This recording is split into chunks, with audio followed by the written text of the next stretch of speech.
Hello बच्चों, क्या हाल चाल। आई होप आप बहुत ही मस्त होंगे, स्वस्थ होंगे और अपने स्टडी को बेहतरीन तरीके से आगे बढ़ा रहे होंगे। तो प्यारे बच्चों, आज के क्लास में हम लोग पढ़ेंगे एलिमेंट्री रिएक्शन क्या होता है, अर्थात सिंगल स्टेप रिएक्शन क्या होता है, या इसी को कहते हैं यूनिमॉलिक्यूलर रिएक्शन क्या होता है। हिंदी में कहेंगे एकाणुक अभिक्रिया क्या होती है। बहुत ही दमदार टॉपिक है। इसके पिछले वीडियो में बाबू आपको हम समझाए थे अभिक्रिया की कोटि और आणविकता में क्या अंतर होता है। ठीक है, तो आपको उस वहां पर हम बताए थे कि अभिक्रिया की जो कोटि होती है वह प्राथमिक अभिक्रिया और जटिल अभिक्रिया दोनों पर लागू होता है, बट जो अभिक्रिया की आणविकता होती है यह केवल प्राथमिक अभिक्रियाओं पर लागू होता है, जटिल अभिक्रियाओं पर लागू नहीं होता है। तो आइए हम लोग आज देखते हैं कि प्राथमिक अभिक्रिया क्या होती है, एकाणुक अभिक्रिया क्या होती है। बहुत ही दमदार और मस्त टॉपिक है। आइए शुरू करते हैं अपने इस टॉपिक को, जिसका नाम है प्राथमिक या एकाणुक अभिक्रिया। एकाणुक अभिक्रिया, एकाणुक अभिक्रिया, इसे ही बाबू कहेंगे एलिमेंट्री रिएक्शन। ठीक है भाई, या इसी का नाम होता है भाई सिंगल स्टेप रिएक्शन। इसी को आप क्या कह सकते हो, सिंगल स्टेप रिएक्शन। ठीक है, या इसी को एक और नाम दोगे आप unimolecular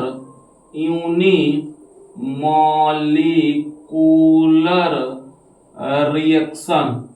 unimolecular reaction, single step reaction या यूनिमॉलिक्यूलर रिएक्शन या एलिमेंट्री रिएक्शन, इस टॉपिक का आज हम लोग बेहतरीन निपटारा करेंगे। बात समझ में आ गई आपको?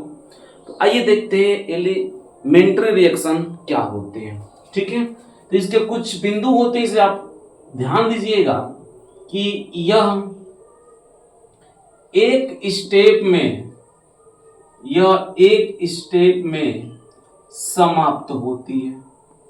यह जो अभिक्रिया होती है कितने स्टेप में भाई, एक ही स्टेप में समाप्त हो जाती है।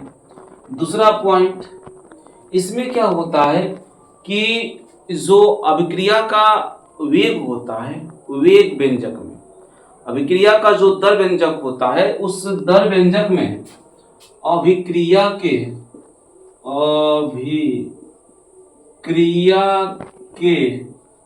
दर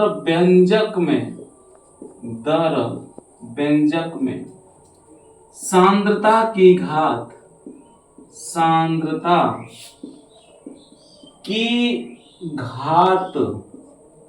ठीक है, सांद्रता की घात अभिकारक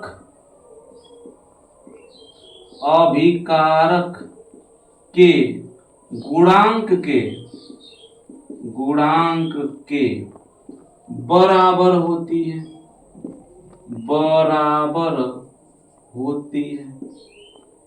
ठीक है, और तीसरी बात कि जो एलिमेंट्री रिएक्शन होता है, इसकी जो आणविकता होती है बबुआ, यह आणविकता बराबर होती है किसके, तो कोटि के। जो आणविकता होती है वो कोटि के क्या होती है, बराबर होती है। तो उसे कहते हैं single step reaction, elementary reaction. ये इसकी मुख्य पहचान है। एग्जाम्पल देखिए, यदि हम लेते हैं एग्जाम्पल में ए और बी कोई अभिकारक पदार्थ है और उत्पाद बनता है C प्लस के D। ठीक है भाई, अब इसका हम वेग दर व्यंजक लिखते हैं तो R इक्वल टू K और A के पावर 1 इंटू B के पावर 1। यही तो आपको पीछे अभिक्रिया के वेग व्यंजक को लिखने का तरीका बताया गया था। लेकिन ये कैसे प्राप्त हुआ, ये घात इसका एक कैसे आया? तो ये देखिए, एक सांद्रता की जो घात, कहाँ गया, सांद्रता की घात अभिकारक के गुणांक के बराबर होती है। तो ये जो घात है, एक सांद्रता A का 1, तो A का गुणांक भी कितना है, 1 है। सांद्रता B की घात कितना है 1 है, तो B का गुणांक भी कितना है 1 है। लेकिन ये आया कैसे, तो ये हम लोग लिखते हैं भाई एक्सपेरिमेंट से, ये एक्सपेरिमेंटली, ये कैसे आया है, एक्सपेरिमेंट से आया है। इसके लिए कोई फॉर्मूला नहीं है, इसके लिए कोई अलग से कोई कंसेप्ट नहीं है, ये डायरेक्ट हमने घात प्राप्त करते हैं किससे, एक्सपेरिमेंट से। आपको पीछे हम बताए थे कि यदि इसको x मानते हैं, इसको y मानते हैं, इसका गुणांक n1 मानते हैं, इसका गुणांक n2 मानते हैं, तो जो x है वह n1 के बराबर हो भी सकता है और नहीं भी हो सकता है। ये जो y होगा इस n2 के बराबर हो भी सकता है, नहीं भी हो सकता है। तो यहाँ पर हमें बराबर मिला, एक्सपेरिमेंट से हमको पता चला, किसी फार्मूले से नहीं, किसी अन्य तरीके से नहीं, डायरेक्ट क्या करके, एक्सपेरिमेंट करके, और इत्तेफाक से हमारा जो इनका घात है इनके गुणांक के बराबर मिल गया। जैसे घात की जो सांद्रता की घात होती है गुणांक के बराबर मिल जाता है अभिकारक के, तो उसे कहते हैं बबुआ एलिमेंट्री रिएक्शन। तो ये क्या है, घात गुणांक के बराबर है, तो क्या कहलाएगा, एलिमेंट्री रिएक्शन कहलाएगा, सिंगल स्टेप रिएक्शन कहलाएगा, यूनिमोलिकुलर रिएक्शन कहलाएगा, एक आणुक अभिक्रिया कहलाएगी। बात समझ में आई। चलिए आइए देखते हैं, इसका हम लोग आणविकता ज्ञात करते हैं। तो इसकी जो आणविकता होगी मॉलिक्युलरिटी, आणविकता, जो इसकी आणविकता होगी भाई साहब कितनी होगी, तो बताइए, एक और एक कितनी हो जाएगी, 2 हो जाएगी, क्योंकि बी का एक अणु है और एक का एक अणु है, 2 हो गया। अब इसकी ऑर्डर ज्ञात करेंगे, ऑर्डर का मतलब कि कोटि हम जब ज्ञात करेंगे तो आपको कोटि ज्ञात करने का तरीका बताए थे, विवेक दर व्यंजक में जो सांद्रता की घात होती है उसको जोड़ लेते हैं, तो इसका 1 है, इसका 1 है, तो कितना हो जाएगा, 2 हो जाएगा। अब देखिए भाई, दोनों की आणविकता भी 2 आ गई, ऑर्डर भी 2 आ गया, इसका मतलब मॉलिक्युलरिटी और ऑर्डर दोनों का मान क्या आ गया, बराबर आ गया। माने आणविकता कोटि के क्या होता है, बराबर होता है। हम अवश्य ही कहेंगे कि ये जो रिएक्शन होगा सिंगल स्टेप रिएक्शन होगा, यूनिमोलिकुलर रिएक्शन होगा। समझ में आया, आ गया समझ में। चलिए एक और क्वेश्चन लेते हैं, क्या लेते हैं, एक यहाँ पर एग्जांपल लेते हैं कि जैसे आपको हम एक आणुक अभिक्रिया में एक एग्जांपल लिए थे कि NH4 NO2 gives N2 plus K2H2O। यदि कहता है कि ये क्या है, एलिमेंट्री रिएक्शन है। कौन सा रिएक्शन भाई, एलिमेंट्री रिएक्शन है।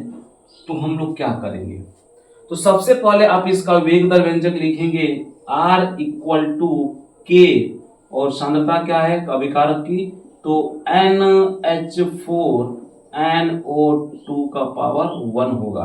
और ये पावर 1 कैसे आया, तो इसका घात का, इसका सांद्रता का पावर 1 है, इसका गुणांक 1 है, जब दोनों बराबर आ गया तो इसे हम लोग क्या कहेंगे, ये कहलाएगा सिंगल स्टेप रिएक्शन। और ये पावर 1 कैसे आया, हमने किसी फार्मूले से ज्ञात किया नहीं भाई, एक्सपेरिमेंट से।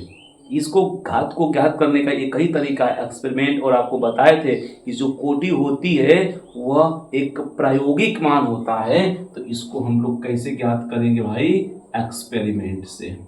एक्सपेरिमेंटली हम इसको ज्ञात किए, एक्सपेरिमेंट करके ज्ञात किए। अब इसका हम लोग आणविकता ज्ञात करेंगे, आणविकता हम लोग इसका ज्ञात करेंगे तो आ जाएगा कितना भाई, 1, और इसकी कोटि ज्ञात करेंगे तो आ जाएगा कितना भाई, 1, घात 1 है ना, कितना आ जाएगा 1। तो बताइए आणविकता और कोटि क्या आ गया, बराबर आ गया। तो इसको हम लोग कहेंगे सिंगल स्टेप रिएक्शन, अर्थात यह एलिमेंट्री रिएक्शन होगा। हमने इसको कह दिया कि सिद्ध करिए कि यह एलिमेंट्री है, तो आप क्या मानोगे, इसका जो गुणांक है इसी के घात के बराबर करेंगे वेग दर समीकरण में। बात समझ में आई। एक और एग्जांपल आपको उठाते हैं, जैसे द्वि अणु जो अभिक्रिया हम लोग लिए थे, क्या लिए थे, 2HI gives H2 plus के I2। मान के चलते हैं, जब मान के चलेंगे कि यह एलिमेंट्री रिएक्शन है, elementary, it is elementary reaction, single step reaction. तो सबसे पहले आप इसका वेग दर व्यंजक R = K अब बताइए तो भाई HI, इसके अभिकारक सांद्रता क्या है? HI के पावर 2 है। HI के पावर कितना है? 2 है। बात समझ में आई? जब HI के पावर 2 है तो इसका यदि आप लिखते हो, क्या लिखते हो भाई? क्या लिखते हो? इसका हम लोग लिखते हैं आणविकता। और ये घात कैसे प्राप्त हुआ? देखिए इसका गुणांक इसके सांद्रता के जो घात का जो बराबर हो गया, 2 कैसे हुआ बराबर भाई? तो ये हमने किससे प्राप्त किया? एक्सपेरिमेंट से। किससे? एक्सपेरिमेंट से। ये एक्सपेरिमेंट से भाई बराबर हो रहे हैं, इत्तेफाक हो जाएगा कि बराबर हो गया। इत्तेफाक, हमको पता नहीं है बराबर है क्या है, लेकिन जब हम एक्सपेरिमेंट करेंगे तो सिंगल स्टेप होगा तो हमेशा घात किसके? गुणांक के बराबर होगी। ये इत्तेफाक से मैच कर जाएगा। अब इसकी हम लोग क्या ज्ञात करते हैं? आणविकता। आणविकता जब ज्ञात करेंगे भाई तो फिर क्या हो जाएगा बताइए? तो 2 हो जाएगी। और इसकी कोटि ज्ञात करेंगे तो कितनी हो जाएगी? 2 हो जाएगी। जब दोनों के मान बराबर आ गया तो हम लोग कहेंगे कि यह सिंगल स्टेप रिएक्शन है। बताइए आपको समझ में आया सिंगल स्टेप? तो ऐसे आप छाट सकते हो, बता सकते हो डेफिनेशन से। इसका पोस्टमार्टम किया हमने किसका? सिंगल स्टेप रिएक्शन का। समझ में आ गया? फटाक से इसको नोट करिए। आगे एक और जानदार बेहतरीन आपको टॉपिक समझाते हैं, ठीक है? नोट करिए इसको, फटाक से नोट करिए। मिटाएं? नोट हो गया? चलिए मिटाते हैं और देखते हैं। और एक बहुत ही दमदार सा, शानदार सा, खूबसूरत सा एक और टॉपिक, ठीक है? आइए, इस टॉपिक का नाम होगा स्यूडो सिंगल स्टेप रिएक्शन या यूनिमोलिकुलर रिएक्शन, ठीक है? आइए देखते हैं क्या होता है।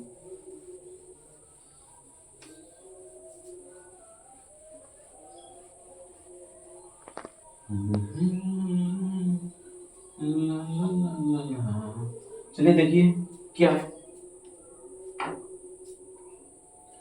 जिसका नाम है भाई स्यूडो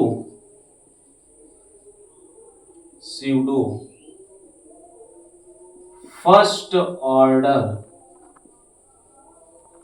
रिएक्शन, या भाई इसी को बोलते हैं स्यूडो, इसी को बोलते हैं स्यूडो यूनिमॉलिक्यूलर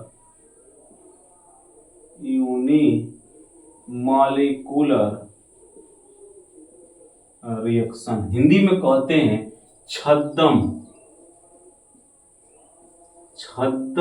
एकाणुक अभिक्रिया। छद्म एकाणुक अभिक्रिया, ठीक है भाई साहब? आइए देखते हैं क्या होता है। तो हम लोग देखते हैं भाई, इसमें एक बहुत ही खूबसूरत सा एग्जाम्पल क्या लेते हैं हम लोग? लेते हैं इसमें खूबसूरत सा example hydrolysis of ester. Hydrolysis of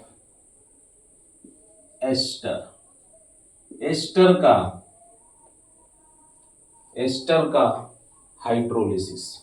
किसका? एस्टर का हाइड्रोलिसिस कह सकते हो आप जल अपघटन,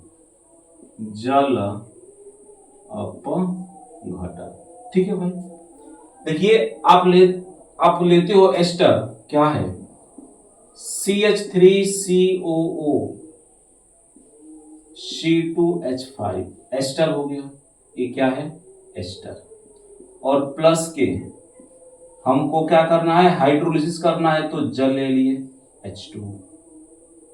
इसका जब हमने हाइड्रोलिसिस किया तो जो हमें अभिक्रिया मिला ये मिलेगा CH3COOH और प्लस के आपको मिलेगा C2H5OH, ठीक है? एथनोइक एसिड और एल्कोहल, ये क्या मिलेगा भाई आपको? एथनोइक एसिड और क्या मिलेगा आपको? अल्कोहल मिल गया। अब देखिएगा ध्यान से भाई, इसमें यदि आप लिखते हो इसका वेग दर व्यंजक R इक्वल टू, तो K और आपका आएगा CH3COO C2H5 के पावर 1 इंटू, और ये आपका विकारक है H2O के पावर 1। ठीक है भाई साहब, चूंकि इस अभिक्रिया में होता क्या है, जल की मात्रा एक्सेस होती है, मतलब कि ये अधिक के होते हैं। इसमें क्या होता है भाई साहब, इसमें जो H2O होता है, H2O सॉल्वेंट का मतलब कि विलायक के भांति या विलायक की तरह कार्य करता है, विलायक की तरह क्या करता है, कार्य करता है। मतलब जो H2O है वह सॉल्वेंट अर्थात विलायक की तरह कार्य करता है, क्योंकि H2O की मात्रा क्या होती है, मैक्सिमम होती है। H2O की मात्रा क्या होती है, मैक्सिमम होती है। किसमें, एस्टर के जल अपघटन में। मतलब हमारे पास जो जल है वो आसानी से हमारे पर्यावरण में मिल जाते हैं और जल की मात्रा बहुत अधिक होती है, तो ये एक्सेस H2O होता है। क्या होता है, एक्सेस। इसमें जल क्या होते हैं, एक्सेस होते हैं। जो H2O है ये कैसा होता है, एक्सेस, मतलब कि आवश्यकता से अधिक सॉल्वेंट के भांति काम करता है, अधिक होता है। तो इसलिए जो होता है, इसकी जो कोटि होती है, इसलिए इसकी कोटि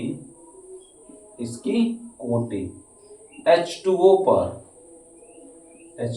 पर निर्भर नहीं। कोटि का मतलब कि सांद्रता है ना, इसकी सांद्रता लिखिए, सांद्रता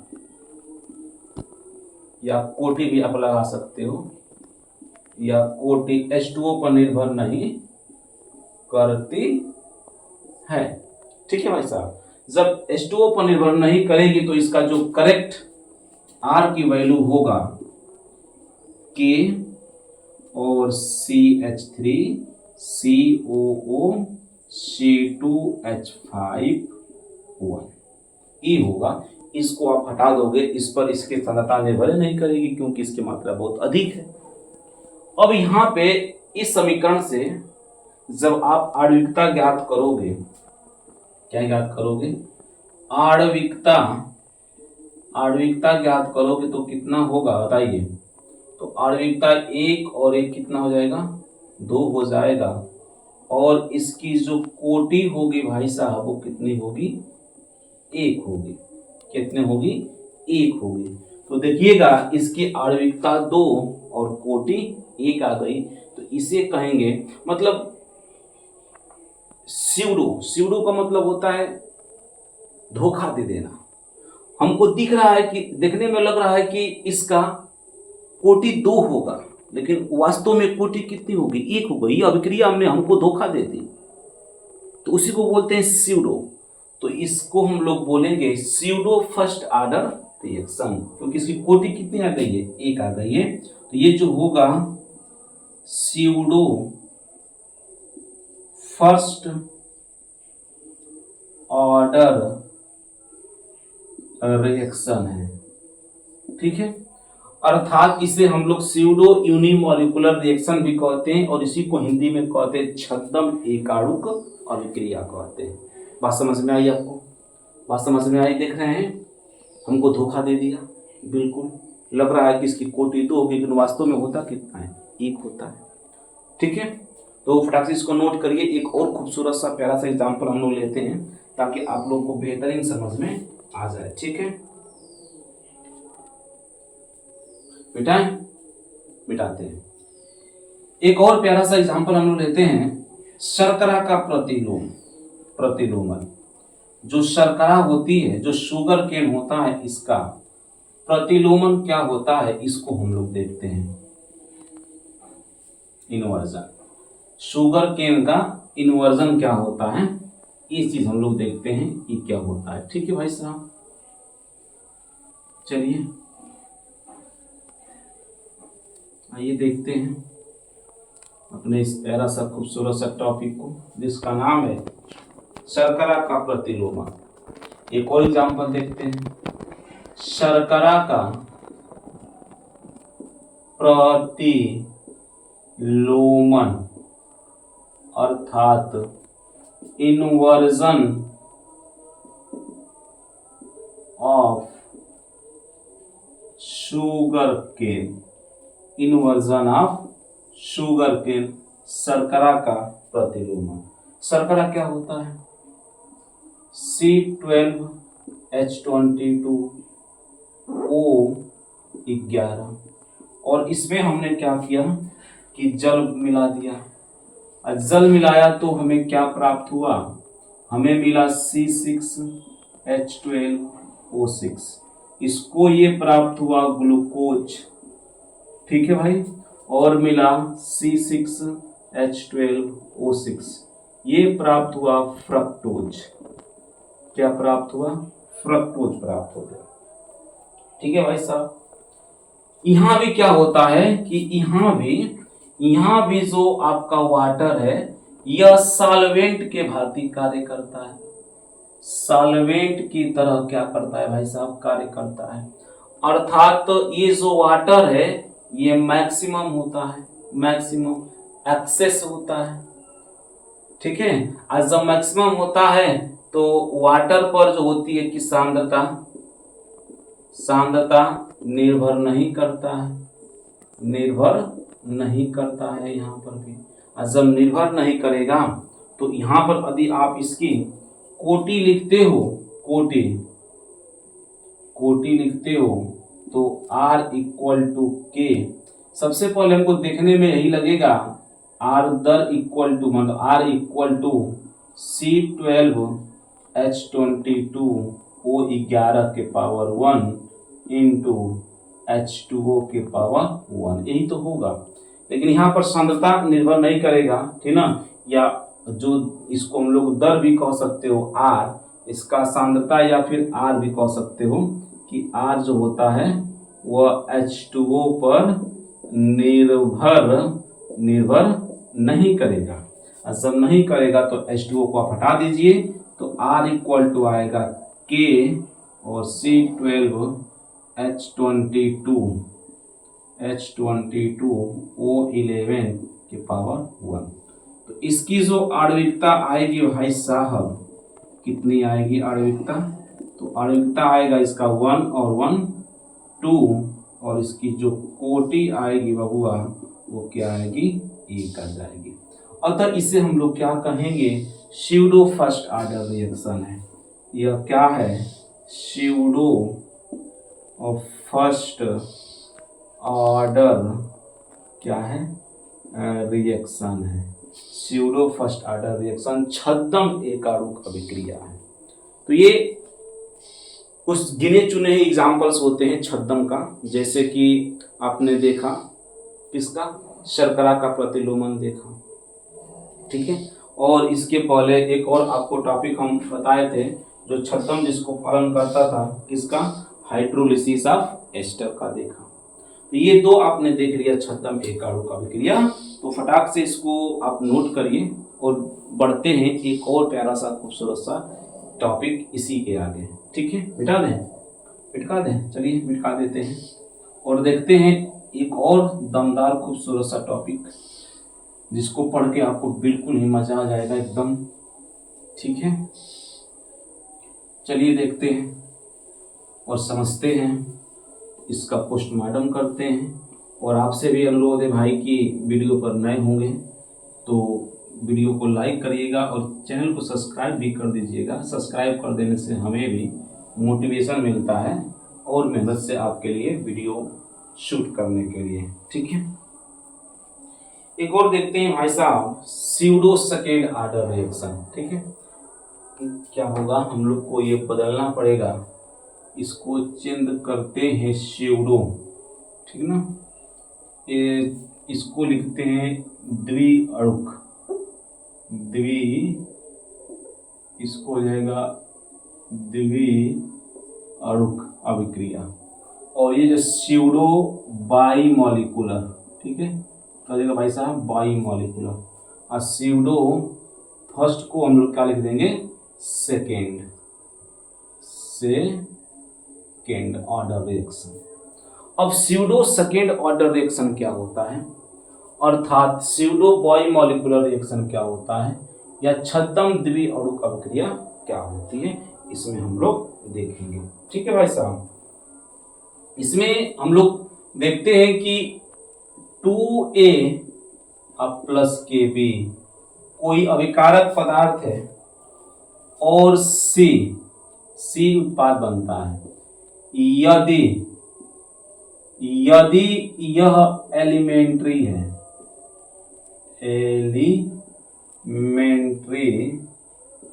यह क्या है भाई साहब, एलिमेंट्री है, तो क्या होगा, रेट R इक्वल टू क्या होगा, K और A के पावर 2, क्योंकि एलिमेंट्री के लिए घात और गुणांक क्या होते हैं, बराबर होते हैं, और इनटू B के पावर 1 है ना, तो 1 हो जाएगा।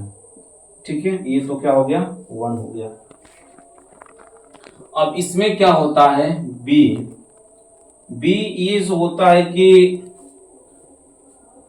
एक्सेस मात्रा में होता है, BE एक्सेस, मतलब ये हमेशा आपका मैक्सिमम होगा, और जब मैक्सिमम होगा तो जो रेट निर्भर करेगा वो किस पर, A पर निर्भर करेगा। तो R इक्वल टू K और A के पावर 2, तो इसकी जो आणविकता होगी, इसकी जो भाई साहब आणविकता होगी वो कितनी हो जाएगी, 2 और 1 3, और ये जो कोटि होगा ये कितना हो जाएगा भाई साहब, 2 हो जाएगा। कितना हो जाएगा, 2। तो इसे हम लोग कहेंगे स्यूडो बाईमॉलिक्यूलर रिएक्शन। ये कोटि कितने आ गए, 2 आ गए ना, तो इसे कहेंगे हम लोग स्यूडो बाईमॉलिक्यूलर रिएक्शन, इसे हम लोग नाम देंगे स्यूडो बाईमॉलिक्यूलर रिएक्शन। ठीक है, बात समझ में आई इतना। अब इससे आपको पता क्या चलता है भाई साहब, अभी आपने देखा कि जब हमने स्यूडो फर्स्ट ऑर्डर रिएक्शन पढ़ा या स्यूडो सेकेंड ऑर्डर रिएक्शन पढ़ा, तो स्यूडो की जब भी बात आती है छद्म की, तो इसमें जो आणविकता होती है वह 1 अधिक हो जाती है। जैसे कि आणविकता 3 है तो कोटि कितनी हो गई, 2। फर्स्ट ऑर्डर में आणविकता 2 हो रही थी तो कोटि 1 हो रही थी। तो यहाँ पर एक आपका बहुत ही बेहतरीन निष्कर्ष नोट निकल के सामने आएगा। ठीक है, कि स्यूडो ऑर्डर रिएक्शन में क्या होता है भाई साहब, स्यूडो ऑर्डर रिएक्शन में मॉलिक्यूलरिटी ऑर्डर से 1 अधिक होती है। मतलब कि मॉलिक्यूलरिटी का मतलब कि आणविकता, ऑर्डर से मतलब कि कोटि से क्या होती है, 1 अधिक होती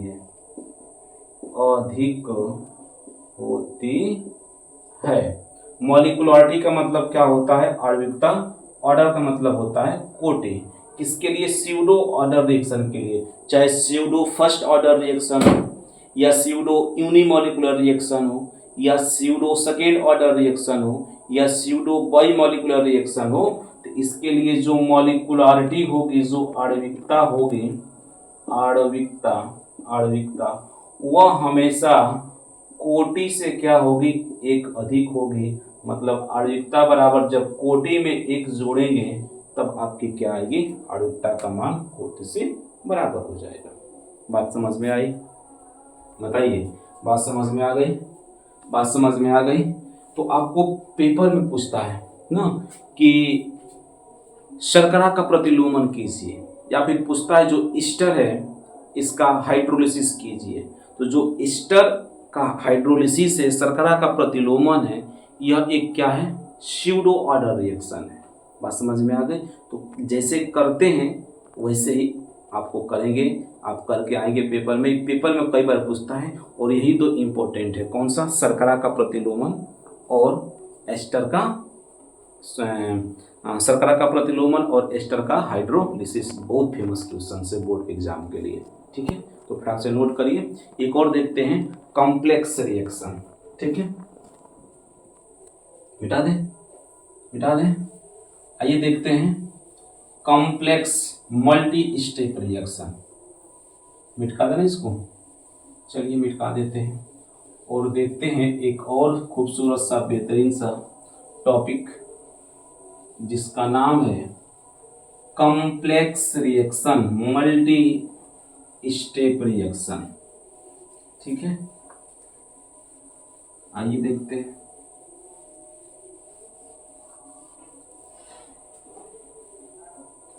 कॉम्प्लेक्स रिएक्शन टॉपिक होगा कॉम्प्लेक्स यानी कि multi step reaction. Complex reaction अर्थात मल्टी स्टेप रिएक्शन, ठीक है। जटिल अभिक्रिया, हिंदी में क्या कहेंगे भाई साहब, जटिल, जटिल अभिक्रिया, जटिल अभिक्रिया क्या होती है। जैसे मान लो आप कि NO2 का हमने रिएक्शन किया किससे, CO से, और हमें प्राप्त क्या हुआ, NO प्लस के CO2। हमने माना कि यह जो है कॉम्प्लेक्स रिएक्शन है, ठीक ना, यह क्या है, कॉम्प्लेक्स रिएक्शन है, जटिल अभिक्रिया है, ठीक है। क्या है बाबू, जटिल अभिक्रिया है। तो यदि इसकी हम लोग क्या ज्ञात करते हैं, रेट ज्ञात करते हैं, दर ज्ञात करते हैं, R इक्वल टू के, R इक्वल टू के, और आ जाता है NO2, NO2 के पावर 2 आ गया, NO2 के पावर 2 आ गया, क्योंकि जटिल है, एक स्टेप में संपन्न नहीं होगा। एक कितने स्टेप में, एक से अधिक स्टेप में संपन्न होते हैं। तो के आर रेट आ गया, R इक्वल टू के NO2 के पावर 2 आ गया। और ये कैसे आया, तो ये एक्सपेरिमेंट से आ गया, एक्सपेरिमेंट से आया। ये NO का गुणांक, NO2 का गुणांक 1 है, और कितना आ गया, इसकी घात 2 आ गया। इसका मतलब कि मैच नहीं कर रहा है, तो एलिमेंट्री तो होगा नहीं, सिंगल स्टेप होगा नहीं, तो इसे हम लोग क्या बोलेंगे, कॉम्प्लेक्स कहेंगे। और देखिए ये इसका जब घात 2 आया तो गुणांक 1 है, नहीं मैच किया, तो इसी को तो कॉम्प्लेक्स बोलेंगे। बात समझ में आ रही है, इतना आ गया। तो इसकी हम लोग जब ऑर्डर लिखते हैं, या ऑर्डर लिखते हैं, क्या लिखते हैं, ऑर्डर, ORDER, ऑर्डर, कोटि लिखते हैं, क्या लिखते हैं भाई साहब, कोटि। तो कितनी आ जाएगी, कोटि 2 आ जाएगी, कोटि कितनी आ गई, 2। और इसका मॉलिक्युलरिटी, जो मॉलिक्युलरिटी होगी, मॉलिक्युलरिटी, आणविकता, वो 2x, क्या हो जाएगी, 2x। क्यों, आणविकता नॉट डिफाइन, हम डिफाइन नहीं कर सकते हैं कि कितने स्टेप में अभिक्रिया संपन्न हो रही है। तो जो ये 2x होगा, यानी कि जो आणविकता होगा, मॉलिक्युलरिटी, मॉलिक्युलरिटी इज नॉट डिफाइंड, इसको हम लोग डिफाइन नहीं कर सकते हैं। तो जो कॉम्प्लेक्स रिएक्शंस होते हैं, मल्टी स्टेप रिएक्शन होते हैं, उनकी आणविकता को हम लोग डिफाइन नहीं कर सकते हैं, ठीक है। इसका ऑर्डर 2 आया, तो जो मॉलिक्युलरिटी होगी, आणविकता होगी, वो 2x होगा, नहीं डिफाइन किया जा सकता है। बात समझ में आई,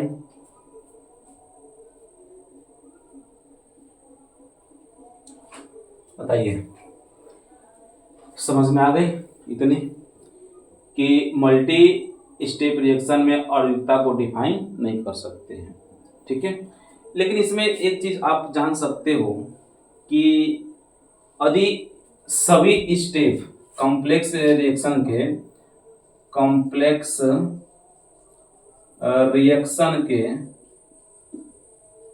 रिएक्शन के सभी स्टेप अलग अलग दिए हो तो उनकी अलग अलग मॉलिक्यूलरिटी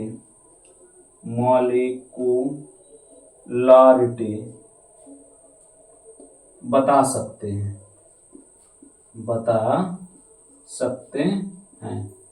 बट कंप्लीट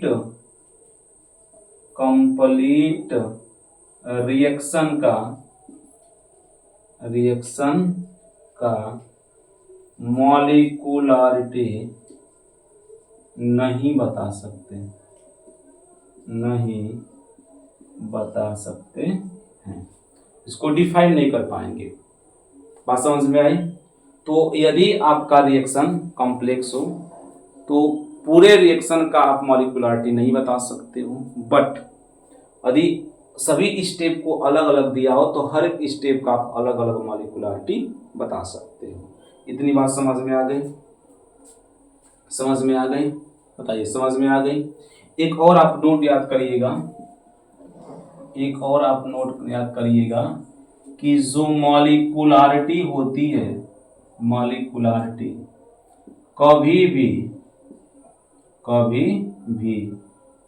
तीन से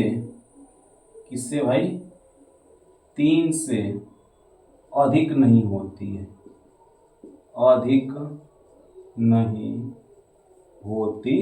है। अर्थात जो मॉलिक्यूलरिटी ये छोटा होगी या बराबर होगी किससे? 3 से। किसका? मल्टी स्टेप रिएक्शन का। किसका भाई? Complex reaction